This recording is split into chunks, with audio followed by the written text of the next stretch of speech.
Saya minta kepada segenap laskar FPI untuk maju ke depan. Dan segenap laskar FPI Front Pembela Islam untuk ada di garda terdepan.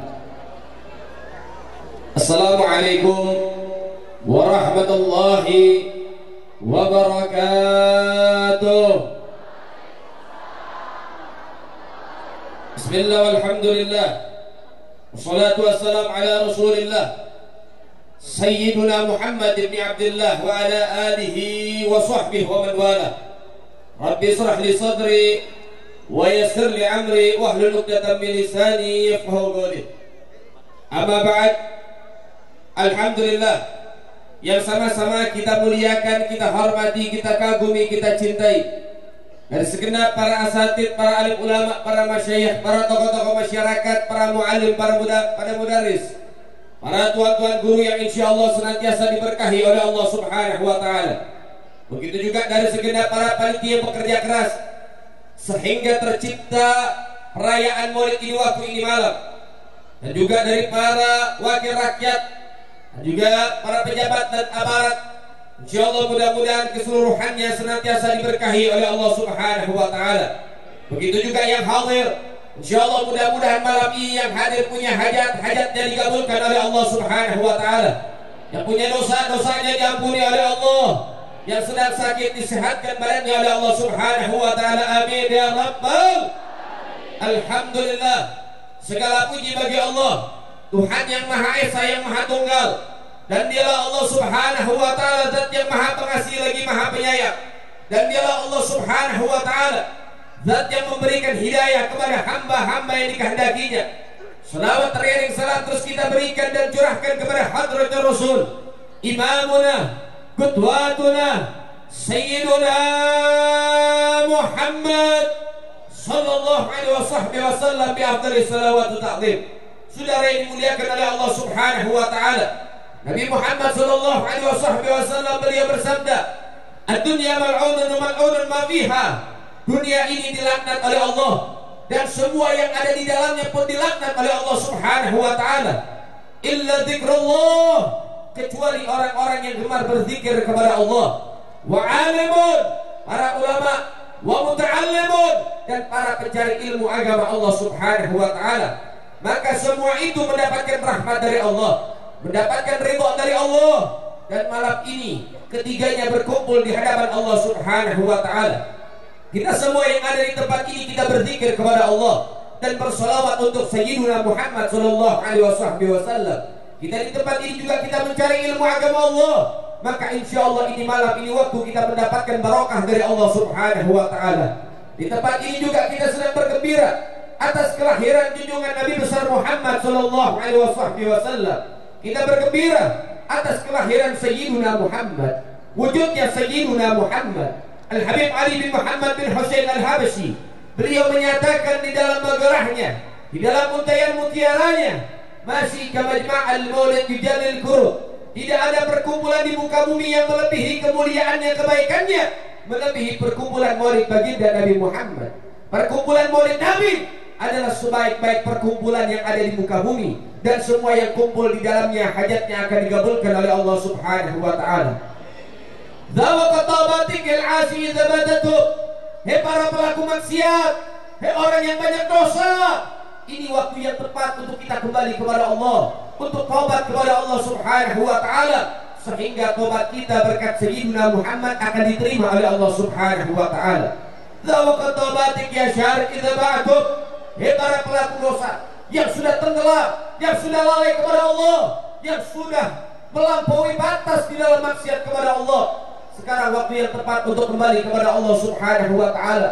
Tobat kita akan diterima oleh Allah, kedekatan kita akan diterima oleh Allah. Dzal jama' la syafi'u fir jami'ud dzunub. Perkumpulan ini, perkumpulan yang tidak diragukan lagi, semua yang kumpul di dalamnya akan dikabulkan oleh Allah, hajatnya dan dosanya akan diampuni oleh Allah Subhanahu wa ta'ala. Saudara ini dimuliakan oleh Allah Subhanahu wa ta'ala, ketahuilah malam ini kita berkumpul untuk Sayyiduna Muhammad, menyambut akan malam kemuliaan Sayyiduna Muhammad, menunjukkan rasa cinta dan rindu kepada Sayyiduna Muhammad. Bergelar Rasul sallallahu alaihi wasallam, "Azama maulidi kuntu lahu syafi'an yaumil qiyamah." Siapa orang yang bergembira akan kelahiran baginda Rasulullah, yang memuliakan malam kelahirannya Rasulullah, maka berhak atas mereka mendapatkan syafaat dari Sayyiduna Muhammad. Al-Imam Sayyidina Abu Bakar Siddiq radhiyallahu ta'ala anhu warḍa, beliau mengatakan siapa orang yang bergembira akan kelahirannya Sayyiduna Muhammad, kana ma'i fil jannah, maka aku akan menjadi sahabatnya di dalam surga Allah Subhanahu wa ta'ala. Kemudian Sayyidina Umar bin Khattab mengatakan siapa orang yang bergembira atas kelahirannya Rasulullah, qad ahya Islam, maka sungguh mereka telah menghidupkan Islam dan meninggikan syariat Islam.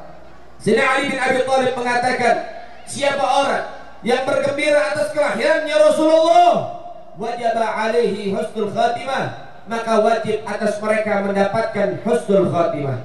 Al-Imam Syafi'i pun menyampaikan dan memberikan kabar berita yang baik kepada kita. Apa kata beliau?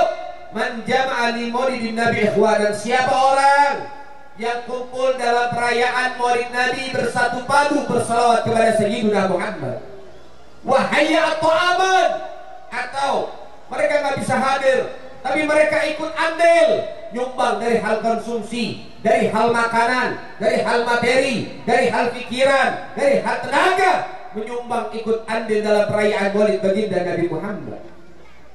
Wa ahla makanan, atau mereka hanya bisa mempersiapkan tempat, mereka dirikan tenda, mereka dekorasi, mereka gelar karpet dan lain sebagainya, mereka buka pintu-pintu rumah mereka hanya untuk menampung para pecinta Sayyidina Muhammad. Wa kana sababun li qiraatih, dan adapun mereka adalah sekelompok panitia yang bekerja keras, banting tulang, memikirkan cara bersatu padu bagaimana caranya untuk mensukseskan perayaan Maulid baginda Nabi Muhammad. Mereka berikan pikiran mereka, mereka kurangi tidur mereka, mereka memikirkan cara yang besar untuk bisa membahagiakan hati Sayyidina Muhammad. Sekelompok panitia yang bekerja keras sehingga tercipta pembacaan Maulid ada di tengah-tengah perkampungan kita. Orang-orang yang semacam ini, yang hadir Maulid, yang bantu Maulid, yang ikut andil dalam Maulid, yang berbuat baik dalam perayaan Maulid, yang mereka adalah panitia sehingga tercipta pembacaan Maulid, ba'athallah yaumil qiyamah, kita semua akan dibangkitkan oleh Allah dan dikumpulkan oleh Allah Subhanahu wa ta'ala bersama para syuhada, para sholihin, para siddiqin fi jannati na'im, di dalam surga yang penuh kenikmatan dari Allah Subhanahu wa ta'ala. Maka mudah-mudahan berkat Maulid, nama kita, nama orang tua kita, nama guru-guru kita semua tercantum di setiap pintu surga Allah Subhanahu wa ta'ala. Amin ya rabbal, amin ya rabbal. Saudara yang dimuliakan oleh Allah Subhanahu wa ta'ala, dan perlu diketahui bagaimana kemuliaan Sayyidina Muhammad. Saudara-saudara sekalian, di dalam memperingati Maulidnya Rasulullah sebetulnya tidak perlu dalil apapun, saudara. Tidak perlu dalil Quran, tidak perlu dalil hadis ataupun dalil-dalil yang lain. Kenapa? Cukup dalil mahabbah, cukup dalil cinta kepada Nabi sudah menjadi dalil yang paling kuat mewajibkan kita untuk menyambut akan kelahiran Sayyidina Muhammad. Namun dalam hal ini semua dalilnya lengkap, hadisnya ada, magalahnya ada, wal sahabahnya ada, wal ulamanya ada, bahkan Al-Qur'annya pun ada, saudara. Bahkan firman Allah Subhanahu wa ta'ala pun ada. Allah menyatakan di dalam firman-Nya surat Yunus, Bismillahirrahmanirrahim, qul bi fadlillahi wa bi rahmatihi fabidzalika falyafrahu. Katakan wahai Nabi, sampaikan kepada umatku dengan karunia dari Allah dan dengan rahmat dari Allah Subhanahu wa ta'ala, maka dengan semua itu bergembiralah, bersukacitalah, berbangga dirilah. Harus kita semangat menyambut akan karunia dan rahmat dari Allah Subhanahu wa ta'ala. Namun saudara, dalam masalah ini, dalam masalah ayat ini butuh penafsiran dengan jelas. Apa penafsirannya? Kenapa? Karena karunia dan rahmat ini banyak bentuknya. Anak karunia dari Allah, rezeki rahmat dan karunia dari Allah, sehat adalah rahmat dari Allah, bisa bernafas rahmat dari Allah, sehingga semua itu tidak terlepas dari karunia dan rahmat dari Allah Subhanahu wa ta'ala. Sehingga karunia di mana yang dimaksud oleh Allah dan rahmat yang mana yang dimaksud oleh Allah, dengan karunia dan rahmat itu kita wajib bergembira, wajib bersukacita, dan kita wajib bangga akan itu semua. Sehingga Sayyidina Abdullah bin Abbas radhiyallahu taala anhu warḍah, beliau menafsirkan kalimat ini, fadl wa huwa dinul Islam wal ilm, karunia yang dimaksud oleh Allah dalam ayat ini, yang dengan karunia itu kita wajib bergembira, wajib bersukacita, wajib bangga akan karunia tersebut, yaitu dengan dinul Islam, agama Islam, wal ilm, dan ilmu agama. Wajib bagi kita bangga dengan keislaman kita, wajib kita bangga dengan keislaman kita, dan wajib kita bangga dengan ilmu-ilmu agama dan syariat Allah Subhanahu wa taala. Sehingga saya tekankan di tempat ini, hei para wanita, banggalah Anda dengan jilbabmu, banggalah kamu dengan cadarmu, banggalah kamu dengan syar'imu. Wajib kau bangga dengan busana muslimahmu, wajib kau bangga dengan cadar dan jilbabmu. Jangan ada yang takut di dalam mengenakan cadar, jangan ada yang minder, jangan ada yang putus asa, jangan ada yang merasa risih, jangan ada merasa tidak pantas, jangan Anda merasa diri Anda ini tidak pantas mengenakan jilbab, karena jilbab dan cadar adalah mahkota seorang muslimah, saudara sekalian. Jangan malu pakai cadar, jangan malu pakai jilbab. Yang harusnya malu mereka perempuan yang suka pamer aurat di pinggir jalan, saudara. Mereka yang harusnya malu. Anda adalah wanita-wanita hebat, Anda adalah wanita yang bisa menjaga kehormatan, Anda adalah bidadari-bidadari surga Allah Subhanahu wa taala. Sehingga semoga Allah Subhanahu wa taala mengistiqomahkan Anda di dalam menegakkan syariat agama Allah Subhanahu wa taala.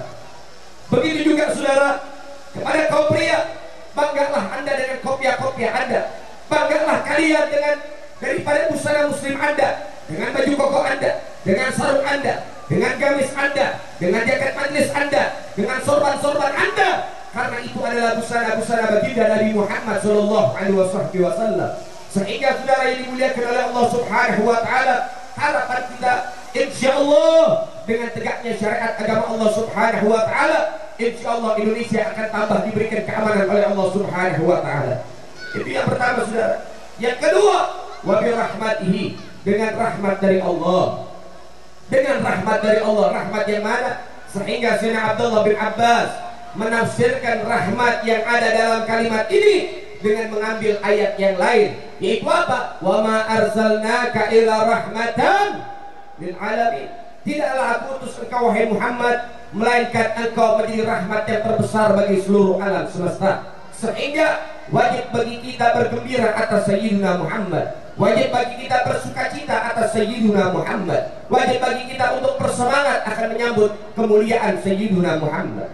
Sehingga saudara dimuliakan oleh Allah, Nabi ini ada, bukan diturunkan dari langit dan bukan keluar dari perut bumi. Rasulullah ini ada melalui proses dilahirkan oleh ibundanya yang suci. Sehingga kelahiran baginda Nabi Muhammad ini adalah simbol kelahiran rahmat yang terbesar bagi seluruh alam semesta. Sehingga para ulama-ulama kita mengajarkan dan mendidik kita untuk menyambut kelahiran Nabi Muhammad, bentuk dan proses tasyakur kepada Allah Subhanahu wa ta'ala di dalam berterima kasih karena kita telah diberikan rahmat yang terbesar oleh Allah Subhanahu wa ta'ala.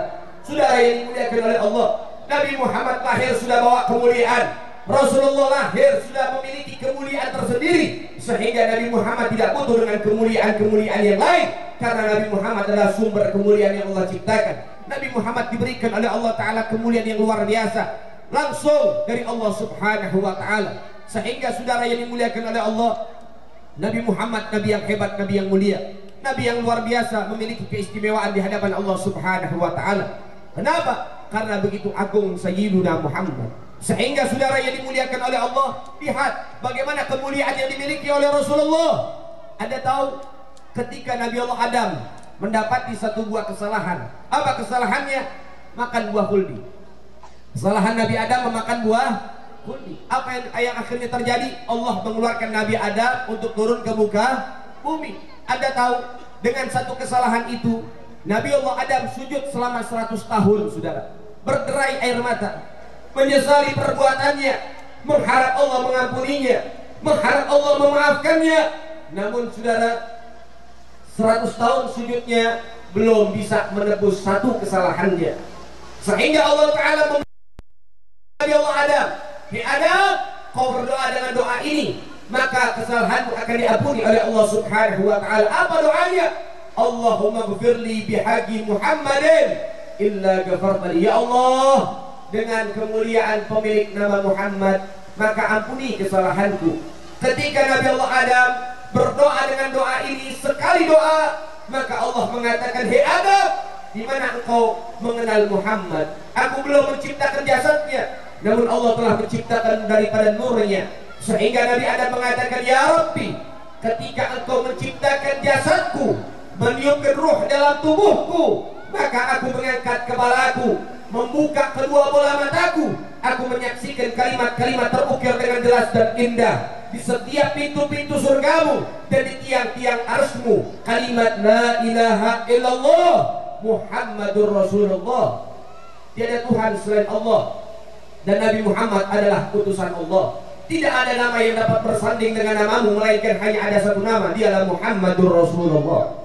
Sehingga akhirnya Allah mengatakan, hei Adam, karena kecintaanku yang besar kepada Muhammad, karena kemuliaan Sayyiduna Muhammad, aku ampuni kesalahanmu.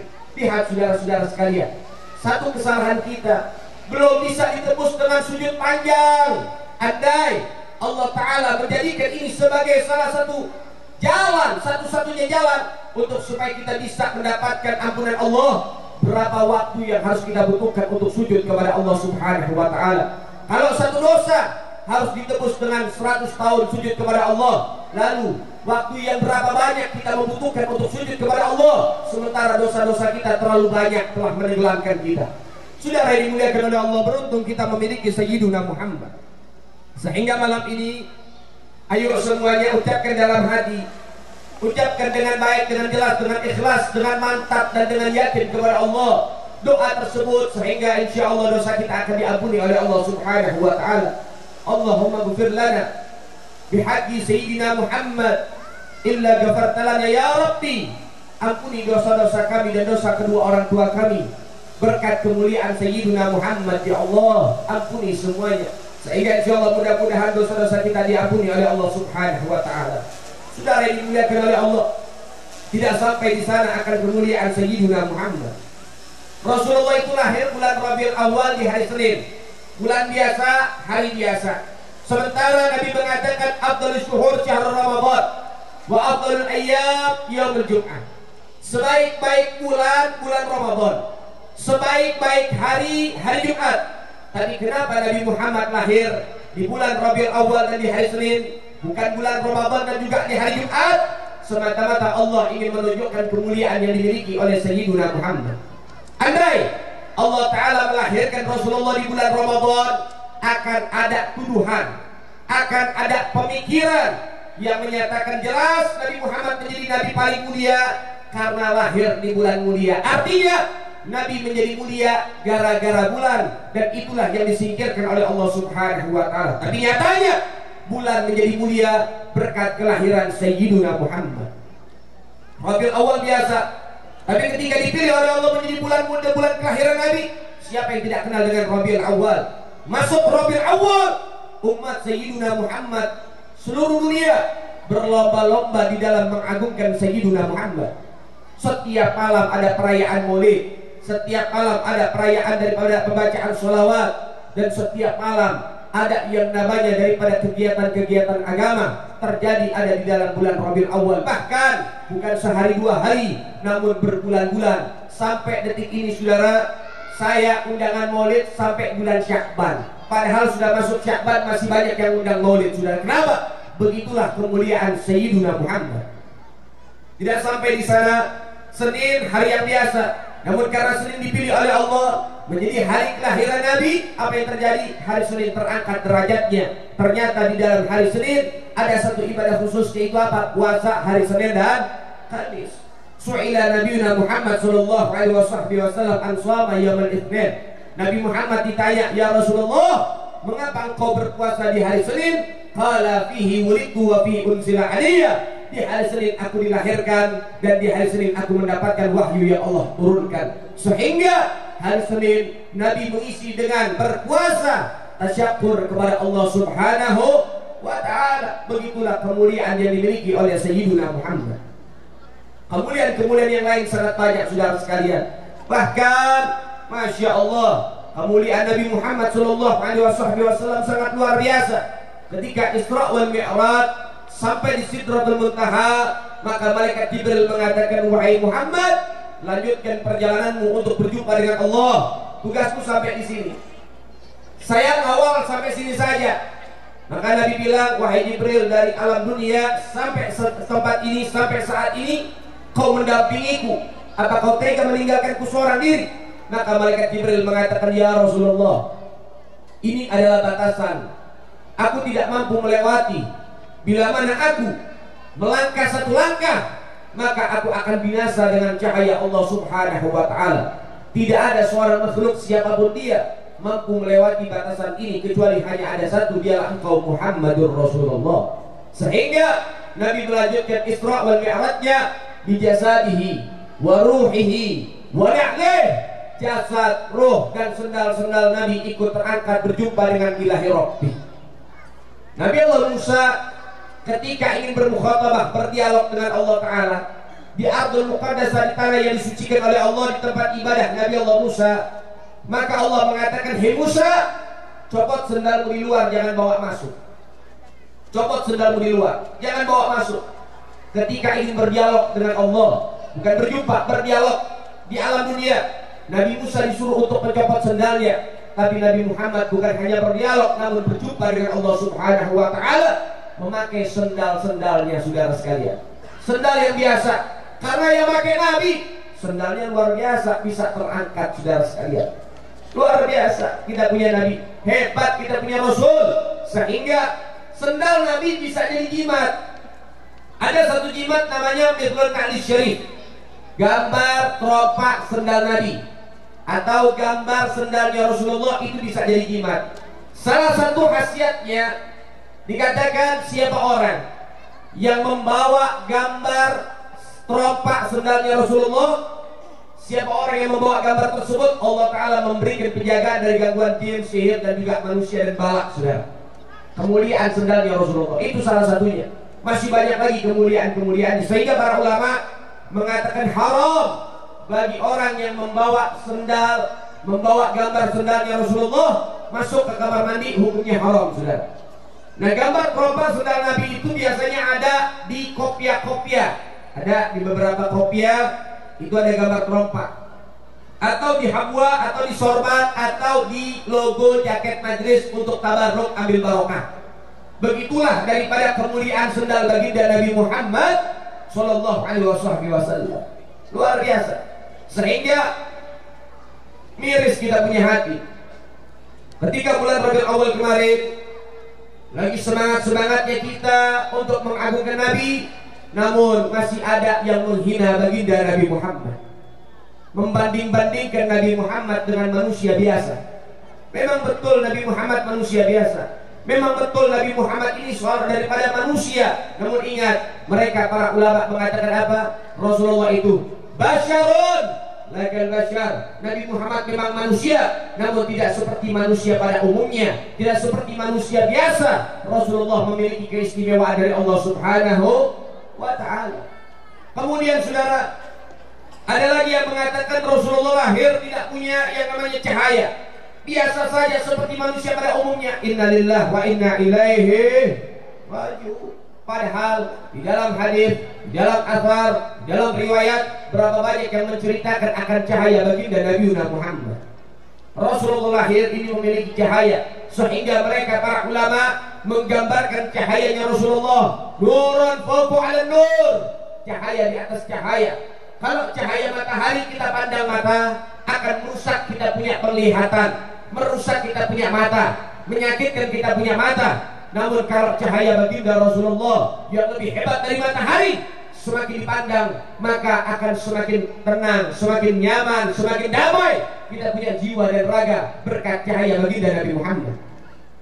Sehingga di dalam riwayat, ketika Rasulullah lahir memancar cahaya, Nabi itu lahir di waktu sahur, waktu di mana matahari gak ada, lagi gelap-gelapnya, seperti jam malam. Rasulullah lahir memancarkan cahaya, sampai diceritakan keadaan saat itu, saudara, apa yang terjadi? Orang-orang penduduk Mekah mampu menyaksikan daripada istana-istana yang ada di Syam.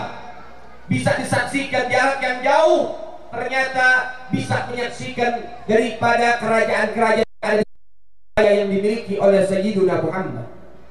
Kemudian saudara-saudara sekalian, Halimatus Sa'diyah diceritakan dan diriwayatkan Halimatus Sa'diyah ketika membawa bayi mungilnya Nabi Muhammad untuk diasuh ke kampungnya, beliau mengatakan, beberapa tahun aku mengasuh bayi mungil Sayyiduna Muhammad. Saya dan penduduk masyarakat di kampung saya tidak bisa membedakan kapan siang kapan malam, karena keadaannya seperti siang hari, 24 jam kayak siang hari. Ketika matahari mentari, cahaya matahari hilang dan sirna, maka cahaya baginda Nabi Muhammad akan muncul memberikan penerangan. Sudah hebat. Jadi waktu di zaman Nabi, ketika Halimatus Sa'diyah mengasuh, gak ada malam begini, siang terus. Kenapa? Cahaya baginda Nabi Muhammad. Sehingga miris, kok ada orang tega berani menghina Rasulullah? Kok ada orang-orang yang tega berani merendahkan Rasulullah? Innalillahi wa inna ilaihi. Masya Allah. Saudara yang dimuliakan oleh Allah Subhanahu wa ta'ala, kita punya Nabi luar biasa. Kita punya Nabi hebat. Kita punya Nabi sangat luar biasa. Bagaimana cintanya kepada umat, jangan diragukan. Bagaimana pengorbanannya, jangan dipertanyakan. Kenapa? Begitu maksimal kita punya Rasulullah. Nabi menyatakan, hayati khairul lakum wa mamati khairul lakum. Hidup dan matiku membawa penyelamatan untuk kalian, membawa kebaikan untuk kalian. Rasulullah hidup mati memperjuangkan kita, saudara. Luar biasa kita punya Nabi. Hidup matinya diberikan buat kita. Ketika Rasulullah masih hidup, Nabi pernah sujud panjang mendoakan kita. Berderai air matanya tumpah, kakinya bengkak ketika bermalam di rumah Sayyidatuna Aisyah radhiyallahu anha wa ardhaha, daripada salah satu istri baginda Rasulullah. Di tengah malam Siti Aisyah terbangun dan terjaga. Ternyata tidak ditemukan suaminya ada di sebelahnya.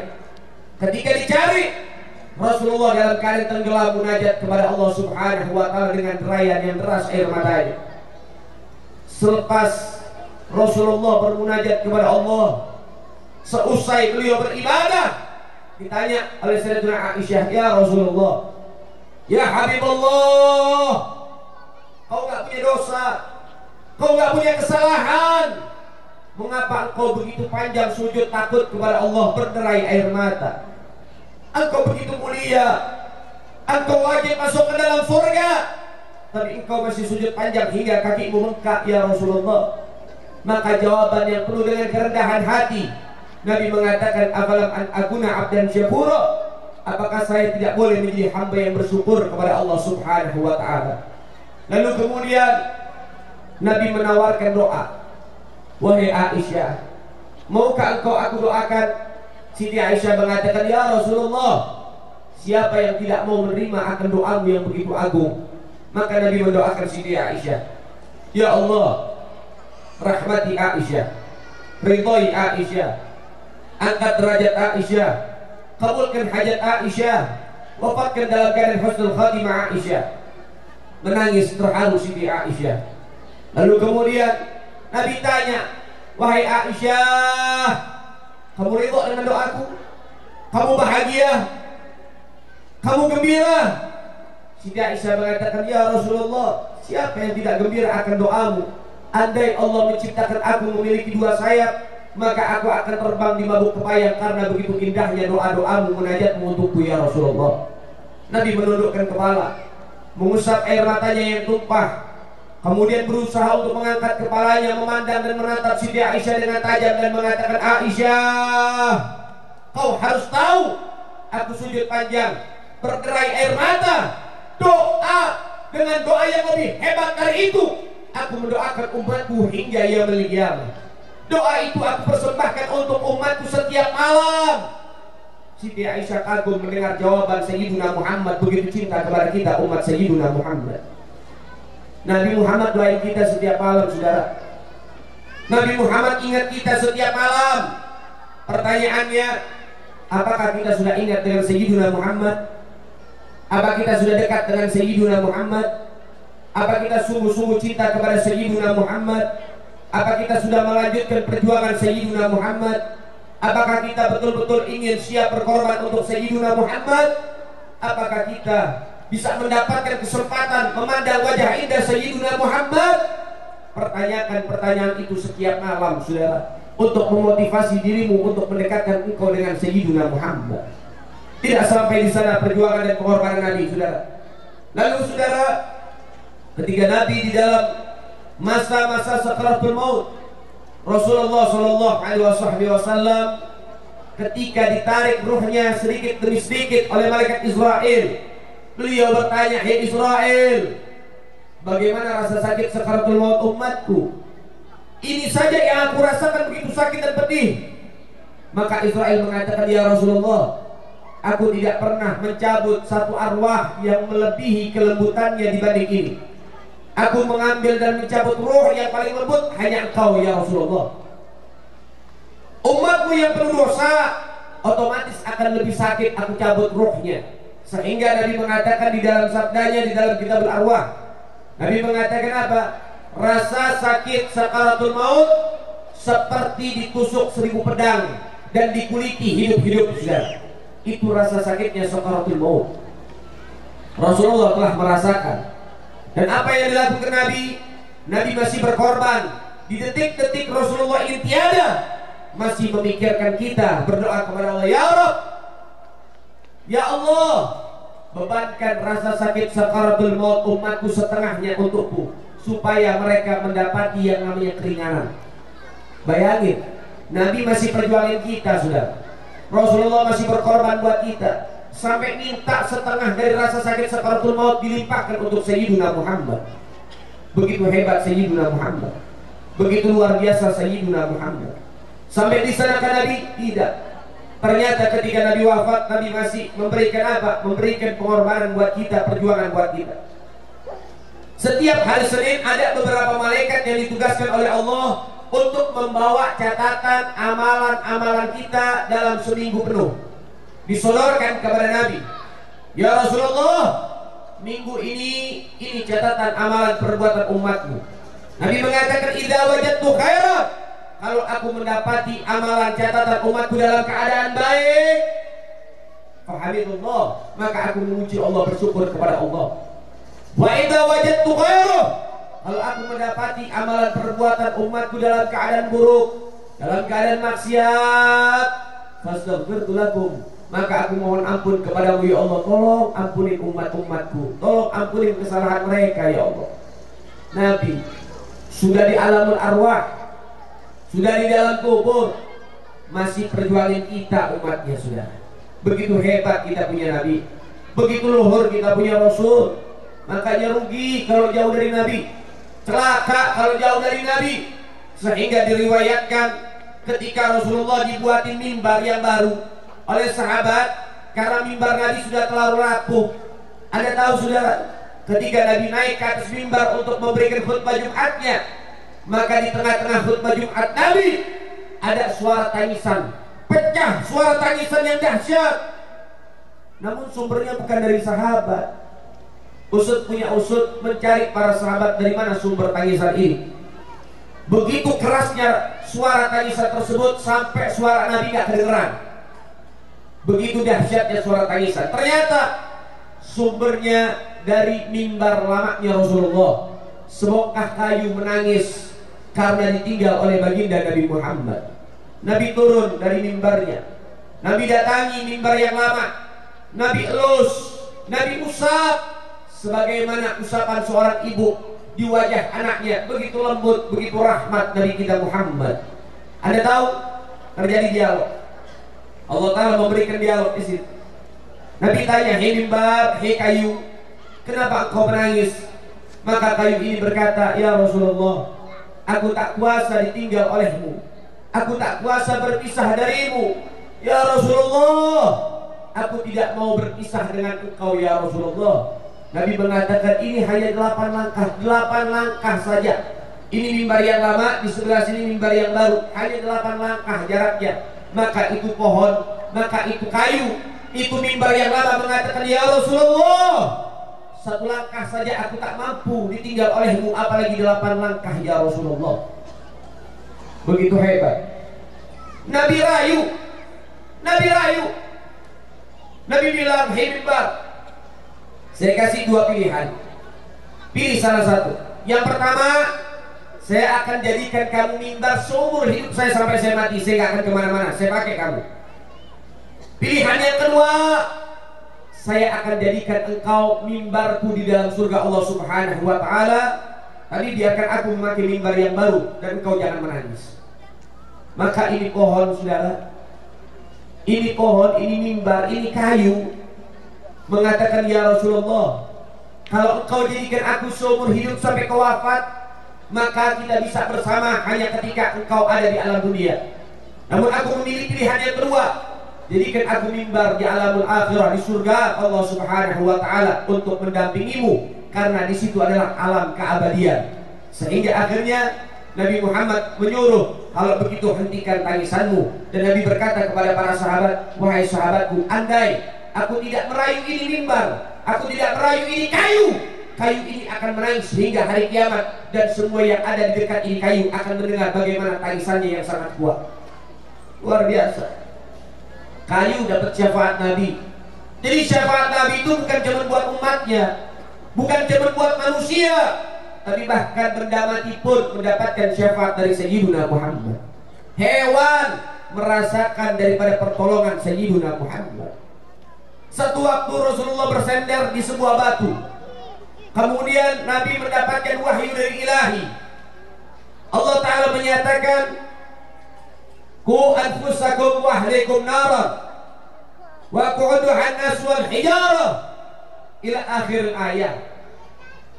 Kemudian Nabi menyampaikan kepada sahabat-sahabatnya, hei sahabatku, aku mendapatkan wahyu dari Allah. Ku anfusakum wahlikum nar, jaga dirimu dan keluarga besarmu daripada dahsyatnya siksa api neraka.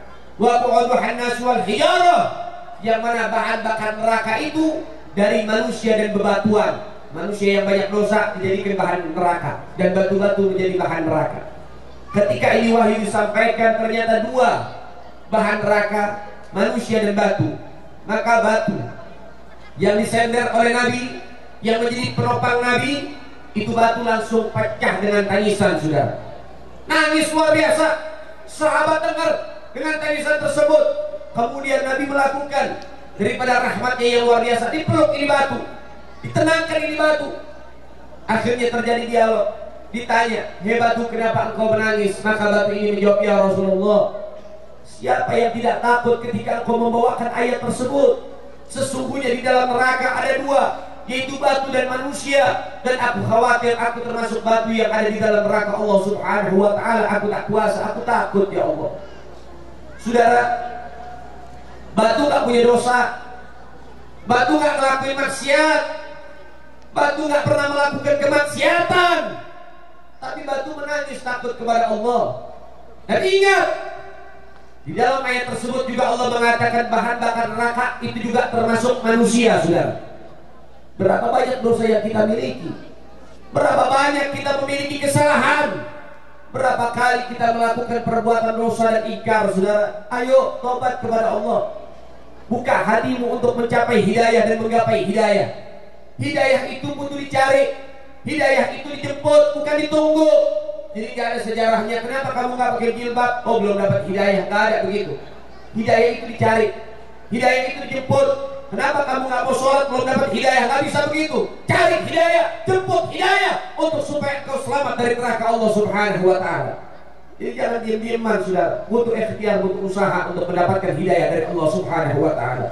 Kemudian Nabi mengatakan, hei batu, hentikan tangisanmu. Aku akan munajat kepada Allah.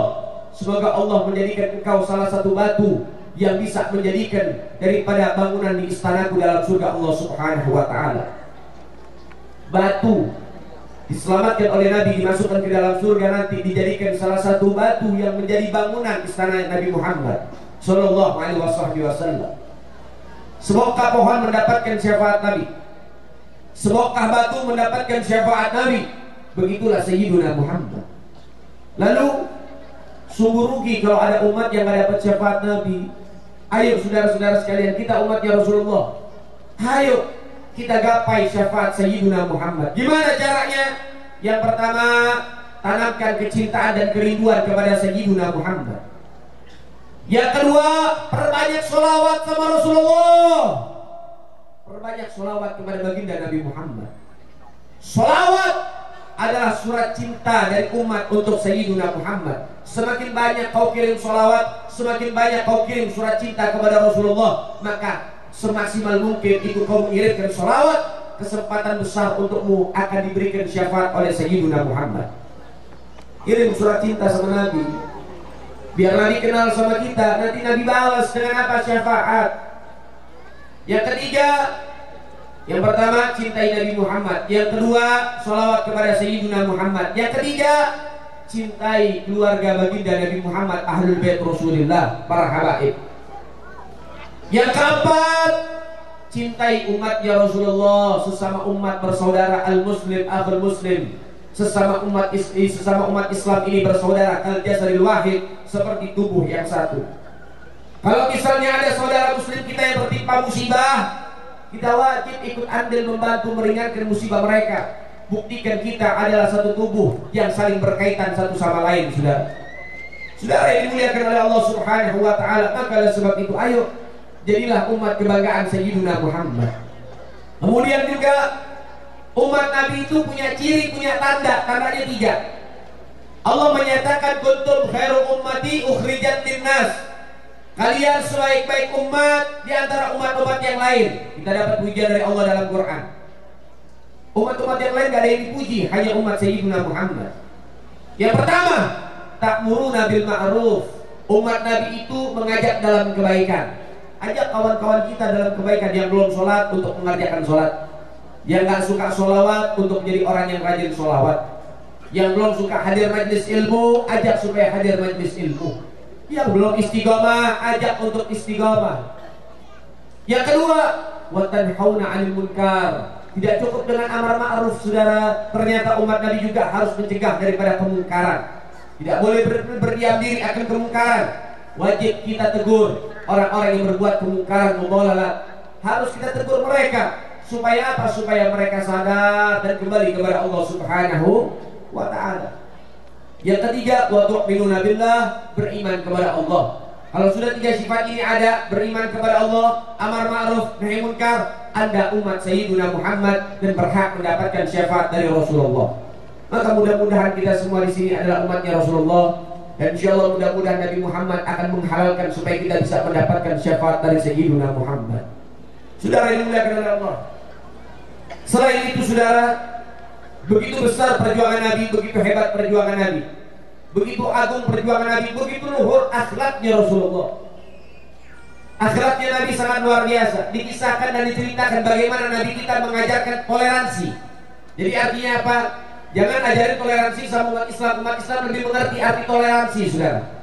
Jadi umat Islam lebih paham akan makna toleransi. Kenapa? Karena Nabi kami mencontohkan.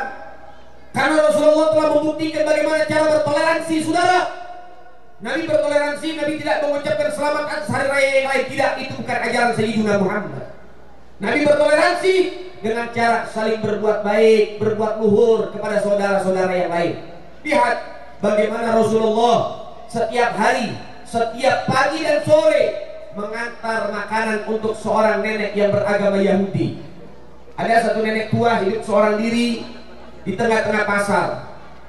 Rasulullah menjalankan aktivitas setiap pagi dan sore. Beliau membuat makanan dan mengantar dengan tangannya sendiri sampai ke rumah nenek tua tersebut. Satu waktu Rasulullah tiada, digantikan oleh sahabatnya Sayyidina Abu Bakar Siddiq. Sayyidina Abu Bakar Siddiq tanya kepada Siti Aisyah, "Wahai Aisyah putriku, engkau adalah istrinya Rasulullah.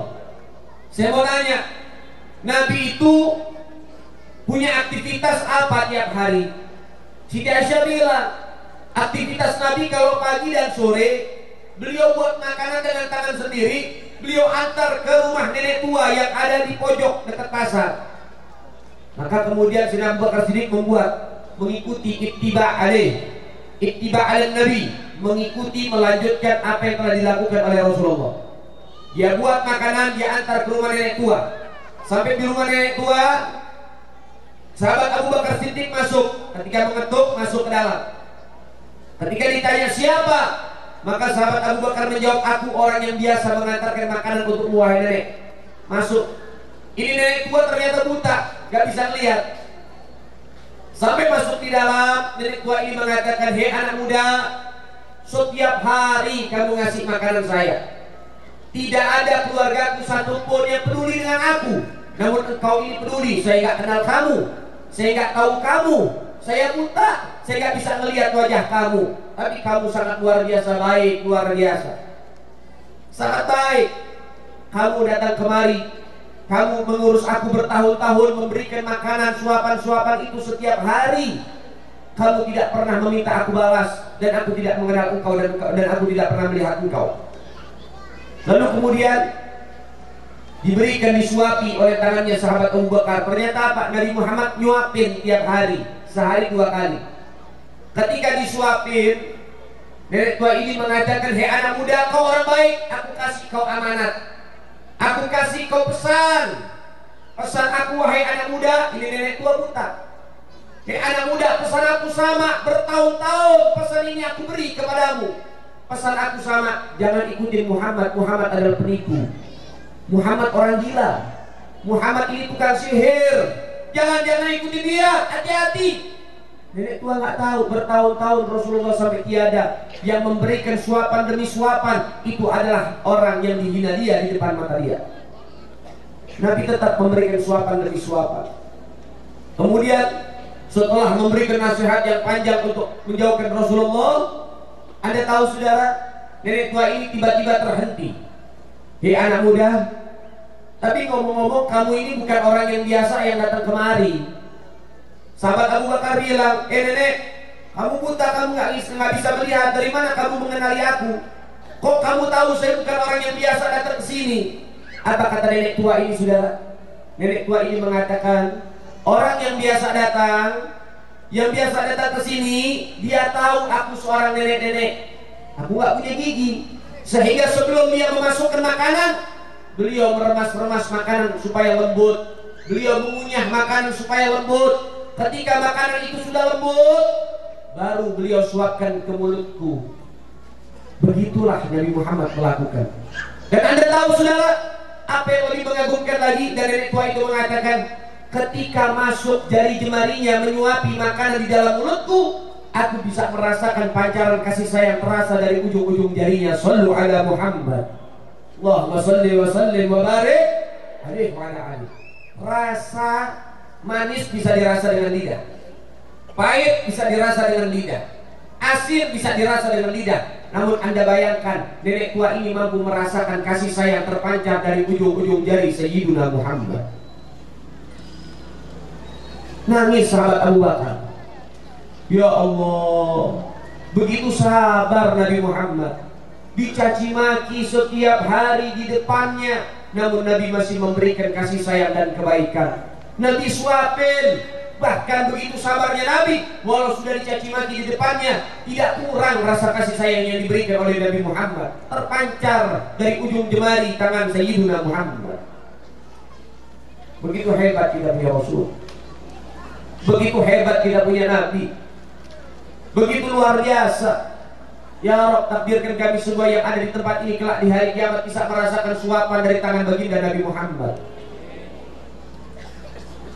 Terasa kasih sayangnya Rasulullah. Menangis sahabat Abu Bakar dan mengatakan, wahai nenek, orang itu telah tiada, baru saja meninggal dunia. Menangis itu nenek, ya Allah, itu orang baik, dia sudah wafat. Hei anak muda, kau kenal dengannya? Sahabat Abu Bakar ketika menangis, beliau mengusap air matanya dan mengatakan, aku sangat kenal dengan baik kepada beliau, aku dekat dengan beliau. Tanya ini nenek tua, siapa beliau? Bertahun-tahun memberikan makan kepada aku, siapa dia? Kasih tahu aku wahai saudara, wahai anak muda. Maka sahabat Abu Bakar mengatakan, dia adalah Muhammadur Rasulullah. Seperti tersambar petir, saudara. Ini nenek tua langsung nangis, tidak bisa berbicara. Kemudian beberapa saat kemudian dia mengatakan, betul dia Muhammad? Betul, aku adalah Abu Bakar sahabatnya. Dia adalah Muhammadur Rasulullah. Setiap hari aku caci dia, dia masih memberikan kasih sayang. Ya Allah, begitu hebat Muhammad. Hei Abu Bakar, saksikan asyhadu an la ilaha illallah wa asyhadu anna Muhammadar Rasulullah. Masuk Islam itu nenek sudah. Begitulah akhlaknya Rasulullah. Itulah toleransinya Rasulullah. Sehingga saudara, apa yang dilakukan Front Pembela Islam atas pimpinan Al-Imam Al-Habib Muhammad Rizik bin Husain bin Syihab menunjukkan kepada kita bagaimana cara bertoleransi. Setiap ada misi kemanusiaan, Front Pembela Islam tidak pernah absen, saudara. Ini perlu diungkap. Dan ingat baik-baik, Aceh tidak bisa dipisahkan dari Front Pembela Islam, saudara. Kenapa demikian? Ketika Aceh tertimpa tsunami, Front Pembela Islam ada di garda terdepan membantu Aceh kembali, saudara. 6 bulan Habib Rizik tinggal mengevakuasi mayat, saudara. Luar biasa. Dzurriyyat Sayyiduna Muhammad, keturunan Sayyiduna Muhammad, darah daging Sayyiduna Muhammad. Ternyata dalam data statistik, data yang telah diterima, dan data itu masih disimpan, saudara, berbagai macam elemen turun, tumpah ruah, membangun kembali Aceh ketika itu, saudara. Anda tahu dari data semua yang membantu, dari aparat kepolisiannya, daripada TNI-nya, daripada luar negeri Australia dan lain sebagainya, dari komunitas-komunitas kemanusiaan, mereka membantu mengevakuasi mayat. Namun yang paling banyak mengevakuasi mayat, termasuk ada di dalam data-data, Front Pembela Islam di urutan pertama mengevakuasi 100.000 mayat jenazah, saudara sekalian. Di Bekasi ketika terjadi bencana banjir baru-baru ini, saudara, Front Pembela Islam ada di garda terdepan. Di Banten demikian, di Bogor demikian, satu kampung habis ditelan tanah, Front Pembela Islam dia bantu, dia bawa logistik, berjalan kaki selama 7 jam untuk membantu daripada misi kemanusiaan, saudara sekalian.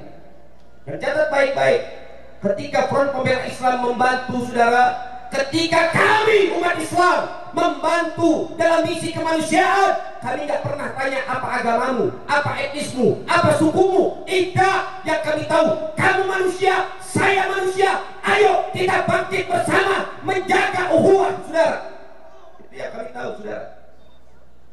Tidak pernah tanya apapun. Di Bekasi, dari etnis Cina yang beragama Nasrani, beragama Kristen, kami bantu, saudara, kami evakuasi dari kepungan banjir. Di tempat-tempat yang lain pun demikian. Di Banten pun demikian, kami bangun kembali rumahnya. Luar biasa bagaimana keharmonisan yang semacam ini, sehingga jangan termakan media, jangan termakan televisi, karena tidak semua yang diberitakan semua itu benar, saudara. Ayo jaga ukhuwah, jaga persatuan. Kita wajib bersatu saat ini. Kalau tidak bersatu, Indonesia akan hancur kembali, saudara. Ayo kita jaga persatuan dengan baik, sehingga insya Allah Allah anugerahkan kepada kita barokah fid dini wa dunya wal akhirah. Begitu adanya. Ini toleransi yang diajarkan oleh baginda Nabi Muhammad. Maka oleh sebab itu, begitulah ajaran Sayyidina Muhammad, begitulah ajarannya Rasulullah. Dalam misi kemanusiaan kami jalan, saudara. Namun ingat, catat baik-baik, toleransi. Namun kami juga tak pengen kita punya agama di nista, saudara. Gak ada yang boleh syariat kami di nista, tidak ada yang boleh. Siapapun dia, walaupun dari agama dari orang Islam sendiri, tidak boleh menista agama Islam, saudara sekalian. Wajib punya semangat untuk menjaga keislaman kita, menjaga agama kita, menjaga syariat kita. Kalau bukan kita yang jaga Islam, yang jaga syariat, yang jaga agama, lalu siapa lagi yang akan menjaga kita punya syariat, saudara sekalian? Saudara yang dimuliakan oleh Allah Subhanahu wa Ta'ala, maka oleh sebab itu, jangan jauh-jauh dari Sayyidina Muhammad. Jangan berpisah dengan Sayyidina Muhammad. Cukup. Kita ini sudah beda. Kita ini, saudara, sudah terpisah dengan zaman oleh Rasulullah. Kita sudah terpisah dengan zaman, sudah cukup. Sekarang waktunya kita bisa berjumpa dengan baginda Nabi Muhammad. Sekarang kita sudah terpisah, apakah di akhirat terpisah lagi? Jangan sampai. Mudah-mudahan kita bisa berjumpa dengan Sayyidina Muhammad. Mudah-mudahan kita bisa bertemu dengan Sayyidina Muhammad. Mudah-mudahan kita bisa memeluk daripada tubuh Sayyidina Muhammad.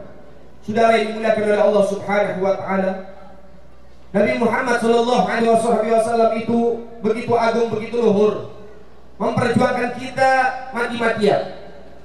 Sampai Nabi mengatakan kul anbiya manabir, setiap nabi itu punya mimbar. yang mimbar itu akan menjadi kendaraannya untuk masuk ke dalam surga Allah Subhanahu wa ta'ala. Yang mana mimbar tersebut dibuat oleh Allah dari cahaya dan dihiasi oleh batu-batu permata dari dalam surga. Ketika para nabi telah naik di atas mimbar tersebut, maka siap berangkat untuk masuk ke dalam surga Allah Subhanahu wa ta'ala.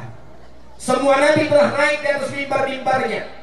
Sebagian manusia yang betul-betul ahli jannah sudah ada di belakang barisannya, illa Sayyiduna Muhammad, kecuali Rasulullah, kecuali Habibullah, kecuali Sayyiduna Muhammad. Nabi Muhammad tidak ada di mimbarnya. Nabi Muhammad tidak menaiki mimbarnya. Ketika Rasulullah dicari, ternyata Nabi Muhammad masih menunggu umatnya yang siap untuk diberikan syafaat. Di antara kita ada yang lari mencari bantuan, datang kepada Nabi Adam. Nabi Adam mengatakan nafsi-nafsi sendiri-sendiri. Ruh ila Isa, ruh ila Nuh, ruh ila Musa, ruh ila Muhammad. Kamu pergi coba kepada Nabi Nuh, kepada Nabi Musa, kepada Nabi-Nabi yang lain, dan kamu pergi kepada Sayyiduna Muhammad. Kita berangkat ke Nabi yang lain mengatakan nafsi-nafsi. Sampailah kita di hadapan Sayyiduna Muhammad, mengharapkan beliau menolong kita. Ya Rasulullah, tolong kami. Nabi mengatakan, analah aku yang bisa memberikan syafaat. Sini aku berikan syafaat. Apa yang dilakukan Nabi? Nabi sujud panjang kepada Allah dengan sujud yang luar biasa, sehingga Allah mengatakan, irfa' ra'sak wasal tu'ta isfatu syafa'. Wahai Nabi, angkat kepalamu. Apa yang ingin kau minta aku beri. Siapa yang ingin kasih kau berikan syafaat, kasih syafaat aku izinkan. Sepertiga di antara manusia tersebut masuk ke dalam surga bighairi hisab, dengan tanpa hisab. Mudah-mudahan kita termasuk orang-orang tersebut. Sisa 2/3. Nabi sujud kembali. Dalam sujud yang kedua lebih panjang dari sujud yang pertama. Maka diberikan syafaat. Menunggu lagi, menanti lagi. Ada di barisan orang-orang yang siap masuk ke dalam surga. Kemudian sujud lagi yang ketiga. Nabi berikan lagi syafaat, diberikan izin oleh Allah, sehingga semua manusia telah sampai di barisan Sayyiduna Muhammad. Yang tadi diberikan syafaat 3 kloter tadi sudah ada di belakang daripada apa? Bergabung dengan para anbiya untuk masuk ke dalam surga. Namun Nabi belum puas, saudara. Nabi belum puas. Nabi minta izin kepada Allah untuk mengecek daripada apa? Daripada neraka. Nabi mau lihat neraka. Diberikan izin oleh Allah masuk ke dalam neraka, dilindungi oleh Allah Ta'ala. Kemudian apa yang dilakukan Nabi? Anda tahu saudara, tangan kita satu persatu yang mungkin ada di antara kita yang sedang diazab di dalam neraka, tangan kita satu persatu ditarik oleh baginda Nabi Muhammad, dikeluarkan dari neraka, diselamatkan oleh Rasulullah. Sampai-sampai malaikat penjaga neraka mengatakan, ya Rasulullah, apa engkau tidak sisakan satu saja umatmu untuk diazab dalam neraka? Maka Nabi mengatakan, wallahi la arda wahid ummati finnar. Demi Allah, saya enggak ridho ada satu umatku yang sedang disiksa di dalam neraka. Saya enggak ridho ada satu umatku yang sedang disiksa di dalam neraka Allah. Saya keluarkan semuanya, dikeluarkan oleh baginda Nabi Muhammad, dan siap menuju ke dalam surga. Ketika semua umat sudah berada di belakang Nabi, baru Nabi masuk ke dalam surga Allah Subhanahu wa ta'ala. Ya Allah, luar biasa kita punya Rasulullah. Luar biasa kita punya Nabi yang darahnya pernah tumpah, air matanya pernah menetes, nyawanya diancam dan diteror. Namun Nabi Muhammad tidak pernah lupa dengan umatnya. Namun kenapa kita umatnya masih lupa dengan Sayyiduna Muhammad? Kenapa kita umatnya masih jauh dari Sayyiduna Muhammad? Kenapa masih banyak umat yang meninggalkan sholat? Masih banyak yang tidak suka dengan sholawat? Masih banyak yang membenci keluarga baginda Rasulullah. Ya ayyuhal ikhwan, tubna ila Allah bi taubatin nasuha. Tobatlah kepada Allah. Tobatlah kepada Allah. Bala musibah sudah banyak tumpah ke Indonesia. Tobat kepada Allah, jalan keluarnya saudara. Tobat kepada Allah sebelum terlambat, sebelum kita mendapatkan siksa yang pedih. Tobatlah kepada Allah. Saudara, begitu banyak musibah yang tumpah, begitu banyak musibah yang tumpah, begitu banyak daripada balak dan musibah. Tunggu apa saudara? Tunggu apa kita baru ingin tobat? Tunggu apa saudara? Apa kau menunggu ruhmu berpisah dengan tubuhmu? Apa kau menunggu malaikat Israel berkunjung padamu? Inna lillahi wa inna ilaihi raji'un. Kalau sudah malaikat Israel menjalankan eksekusi, maka tidak akan ada lagi kesempatan tobat untukmu. Maka oleh sebab itu, sebelum terlambat, tobatlah kepada Allah. Tobatlah kepada Allah. Fal mautu atin an qarib, qul lahu bil nasib. Kematian semakin dekat dan pasti datangnya, dan semua di antara kita akan merasakan nasib tersebut. Tobatlah kepada Allah. Hei orang kaya, tobat kepada Allah. Jangan sombong dengan kekayaanmu. Hei pejabat, tobat kepada Allah. Hei aparat, tobatlah kepada Allah. Jangan kau merasa ghaflah kepada Allah. Jangan kau lalai. Jangan kau lalai. Jangan sombong dengan pangkat yang ada di atas pundakmu. Jangan kau sombong akan semua itu. Kuasamu, pangkatmu, hartamu, kekayaanmu hanya berlaku ada di atas tanah. Ketika engkau ada di dalam tanah, pangkatmu tidak berlaku, hartamu tidak berlaku. Maka tobat kepada Allah, jalan satu-satunya untuk menyelamatkan dirimu. Tobat kepada Allah. Minta kepada Allah pengampunan, supaya Allah memberikan pengampunan kepada kita. Kita belum bisa kira Nabi Muhammad. Kita belum bisa membahagiakan Rasulullah. Minimal jangan sakitin hati Nabi Muhammad. Sudah cukup. Jangan ada lagi pertempuran. Jangan ada lagi yang namanya daripada kekerasan. Jangan ada lagi yang namanya benturan. Sekarang waktunya kita bergandengan tangan. Sekarang waktunya kita kembali kepada Allah Subhanahu wa ta'ala. Hei wanita, tobat kepada Allah. Jaga auratmu. Jangan kau lalai kepada Allah. Hei laki-laki, teruskan perjuangan nabimu. Ayo berkorban buat Nabi Muhammad. Kalau bukan kita yang meneruskan perjuangan Nabi, siapa lagi, saudara sekalian? Hei para pengusaha, jangan kau lalai kepada Allah. Jangan kau tenggelam di dalam tipu daya dunia. Kau harus ingat dengan Allah Subhanahu wa ta'ala. Semua hanya titipan yang Allah berikan kepadamu. Satu waktu kau akan diambil titipan tersebut dari tanganmu. Maka oleh sebab itu, saudara dimuliakan oleh Allah, ayo belajar nangis buat Allah dan Rasul. Belajar, saudara sekalian. Kita sudah banyak salah, sudah banyak dosa.